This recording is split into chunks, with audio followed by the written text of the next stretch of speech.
No princípio, antes de qualquer coisa existir, antes das estrelas brilharem no vasto céu escuro, antes dos oceanos serem preenchidos com suas profundezas misteriosas, e antes que qualquer ser vivente caminhasse sobre a terra, havia um silêncio absoluto, um vazio.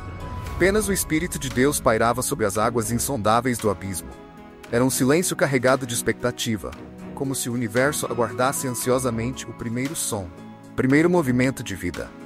Deus, em sua infinita sabedoria e amor, contemplou esse vazio.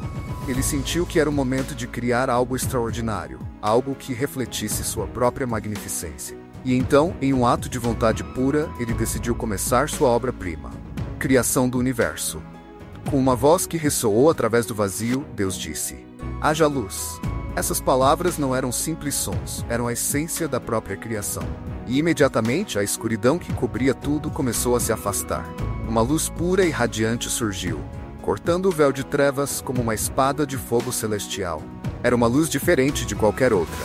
Não era a luz do sol, que ainda não existia, mas uma luz divina, emanando diretamente do coração de Deus. À medida que a luz se espalhava, ela revelava formas e sombras, dançando no vazio. Havia um contraste nítido entre a luz e a escuridão, como um artista que começa a pintar em uma tela negra, traçando os primeiros contornos de uma grande obra de arte.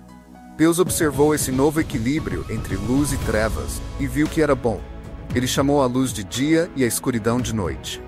E assim, o primeiro dia de criação chegou ao fim, com o pôr do sol que ainda não existia, mas que estava prefigurado no coração de Deus. Quando o segundo dia amanheceu, ainda sem o sol para brilhar, Deus olhou para as águas profundas e caóticas que preenchiam o universo. Ele falou novamente: "Haja um firmamento no meio das águas, e haja separação entre águas e águas." E assim surgiu o céu. O firmamento começou a se formar, uma vasta expansão que separava as águas superiores das águas inferiores. Imagine as nuvens se formando e o vento soprando pela primeira vez, criando redemoinhos de vapor e brisas suaves. As águas acima começaram a subir, tornando-se um vasto oceano de vapor e nuvens, enquanto as águas abaixo se estabilizavam, formando lagos e mares. O céu, em toda a sua imensidão, era como um vasto tapete azul estendido sobre a terra, uma cúpula que prometia infinitas possibilidades. Os primeiros ventos começaram a soprar, um sussurro suave de Deus para sua criação, uma melodia que só ele podia entender. E Deus olhou para o céu que ele havia formado, com suas nuvens esvoaçantes e ventos dançantes, e viu que era bom. No terceiro dia, Deus decidiu que a terra precisava de algo mais. Precisava de forma, de estrutura, de um lugar para que a vida pudesse prosperar.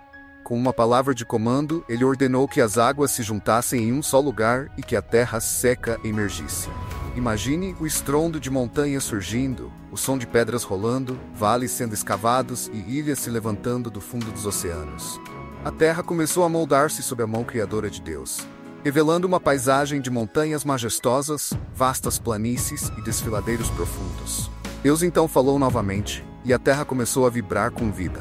Cada grão de solo parecia pulsar com a promessa de crescimento. Logo, brotos começaram a surgir do chão, primeiro pequenos e tímidos, depois crescentes e exuberantes. Árvores majestosas estenderam seus galhos em direção ao céu. Flores coloridas desabrocharam em uma explosão de cores e fragrâncias, e plantas rasteiras se espalharam como tapetes verdes sobre a terra. A diversidade era espantosa. De imensas sequoias aos pequenos musgos, cada planta parecia ter sido criada com um propósito específico e um design perfeito. A terra estava agora coberta de um manto verdejante. Cada folha, cada pétala e cada tronco era uma expressão de beleza única. Deus olhou para a vida vegetal que ele havia criado, primeira forma de vida em sua nova terra, e viu que era bom. Não apenas bom, mas perfeito em sua simplicidade e complexidade, uma verdadeira obra-prima da imaginação divina. No quarto dia, Deus decidiu trazer ordem ao céu e à terra, estabelecendo ritmos e ciclos que governariam a vida para sempre. Ele criou duas grandes luzes, o sol para governar o dia e a lua para governar a noite. O sol, um orbe de fogo radiante, foi colocado no centro do céu, sua luz e calor banhando a terra em um abraço dourado. A lua, suave e serena, refletia a luz do sol, trazendo um brilho suave e calmante à noite. Mas Deus não parou por aí. Ele decorou o céu noturno com incontáveis estrelas, cada uma colocada com precisão cirúrgica, como diamantes espalhados em um manto negro. Algumas estrelas brilhavam mais intensamente, outras cintilavam de longe, mas todas juntas criavam uma tapeçaria celestial de tirar o fôlego. Constelações foram desenhadas no céu, com histórias escritas nas estrelas, histórias que o homem um dia contemplaria e se maravilharia. Essas luzes celestiais não eram apenas para beleza, elas eram relógios cósmicos marcando o tempo e as estações. A luz do dia trazia calor e vida, enquanto a luz da lua inspirava descanso e reflexão. Deus observou a dança harmoniosa das luzes no céu e viu que era bom. Era mais do que bom, era a definição de equilíbrio e ordem. O universo agora tinha um ritmo, um ciclo que se repetiria eternamente.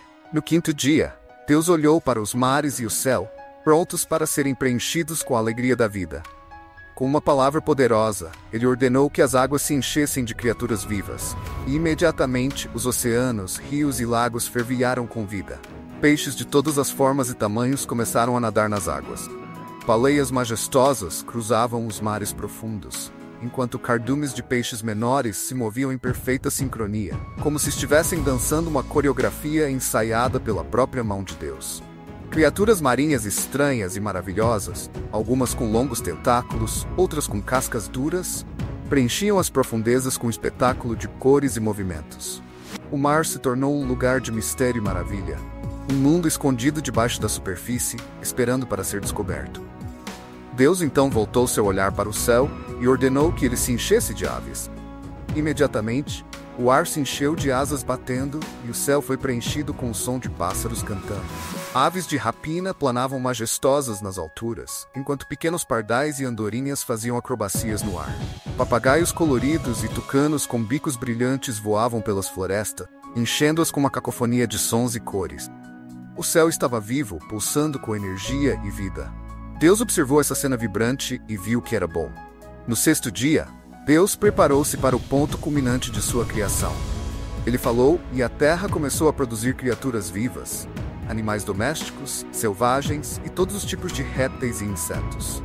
Elefantes começaram a trombetear através das savanas, enquanto leões rugiam nas profundezas das florestas. Cavalos corriam em liberdade pelas planícies, e ovelhas pastavam tranquilamente nos campos. Todos os animais, grandes e pequenos, tinham um lugar no grande plano de Deus, cada um com um papel a desempenhar na sinfonia da vida. Mas Deus não havia terminado. Ele estava prestes a realizar sua obra-prima. Com um ato de criação ainda mais íntimo, Deus tomou o pó da terra em suas próprias mãos e começou a moldá-lo. Com cuidado e precisão, ele formou o primeiro homem, dando-lhe forma e estrutura. Então, com um sopro suave e poderoso, ele infundiu a criatura com o fôlego da vida. Adão abriu os olhos pela primeira vez, vendo a luz, sentindo o vento, ouvindo os sons do Éden ao seu redor. Ele era diferente de todas as outras criaturas. Ele carregava a própria imagem de Deus. Deus colocou Adão no jardim do Éden, um lugar de beleza indescritível, cheio de árvores frutíferas, riachos cristalinos e flores em plena floração. Mas Deus viu que Adão estava só e decidiu dar-lhe uma companheira. Ele fez Adão cair em um sono profundo, e enquanto ele dormia, retirou uma de suas costelas.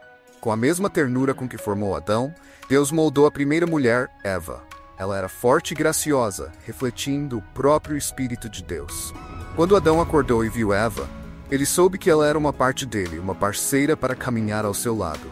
Juntos, Adão e Eva foram incumbidos de cuidar do jardim, de dominar a terra e os animais, e de viver em harmonia com toda a criação. Eles eram o ápice da criação de Deus, feitos à sua imagem para viver em comunhão com Ele e uns com os outros. No sétimo dia, Deus olhou para toda a sua criação, o céu e a terra, o mar e os animais, o homem e a mulher. Tudo estava em perfeita harmonia. A obra estava completa. Deus então descansou, não porque estivesse cansado, mas para contemplar a beleza e a bondade de tudo o que havia criado. Ele abençoou o sétimo dia e o santificou, estabelecendo um ritmo de trabalho e descanso, uma pausa sagrada que permitiria à criação refletir sobre o Criador. Neste descanso, Deus convidou toda a sua criação para partilhar de sua alegria. O jardim florescia com nova vida, as águas cantavam suas canções de adoração, os pássaros e os animais celebravam com seus próprios cantos e danças. Adão e Eva, juntos, contemplaram a vastidão da criação ao seu redor, maravilhados com o mundo que lhes havia sido dado. E assim, a história da criação não é apenas um relato de como o mundo começou, mas uma poderosa lembrança do amor, da criatividade e do poder infinito de Deus. Cada dia, cada ato, cada palavra de Deus foi um passo em direção a uma grande sinfonia da vida que continua a tocar até hoje. Mesmo agora, o eco daquela primeira luz, aquele primeiro sopro de vida, ressoa em tudo o que existe, convidando-nos a entrar na dança eterna do Criador e de sua criação. A criação do mundo não foi apenas um evento singular, mas o início de uma história que continua a ser escrita. Uma história de amor, de redenção e de esperança. E assim, enquanto contemplamos o mundo ao nosso redor, o céu estrelado, os rios que correm, as árvores que crescem, podemos ver o toque de Deus e sentir sua presença em todas as coisas. Esta é a verdadeira maravilha da criação, que de um simples ato de amor e poder, um universo de beleza infinita foi formado, e ainda hoje nos lembra da bondade e do amor do Criador. À medida que a humanidade avança, muitas vezes nos esquecemos da simplicidade e da profundidade dessa narrativa. Mas se pararmos e olharmos ao redor, veremos que cada elemento da criação, desde o menor grão de areia até a mais grandiosa galáxia, é um testemunho da presença contínua de Deus. Somos convidados não apenas a observar, mas a participar dessa obra divina, cuidando do mundo que nos foi dado e vivendo em harmonia uns com os outros e com toda a criação. Porque a história da criação é, em última análise, a nossa própria história. Uma história de origem e destino, o chamado para viver em plena comunhão com o Criador, hoje e sempre. E assim, queridos ouvintes, terminamos esta maravilhosa jornada pelo início de tudo, onde cada palavra e cada ação de Deus criaram um mundo cheio de beleza, harmonia e vida. A criação não é apenas uma história do passado, mas uma obra viva, cheia de significado para todos nós. Possamos sempre lembrar da grandeza de Deus ao nosso redor e encontrar o nosso lugar nesta maravilhosa tapeçaria da vida. Se você gostou desta história e sentiu a presença de Deus em cada detalhe, não se esqueça de nos ajudar a continuar compartilhando essas mensagens inspiradoras. Deixe o seu like, inscreva-se no canal para não perder nenhuma de nossas futuras histórias cheias de fé e reflexão. E ative o sininho das notificações para ser o primeiro a saber quando um novo vídeo for lançado. Obrigado por nos acompanhar até aqui. Que Deus abençoe você e sua família com paz, amor e esperança sempre. Até a próxima.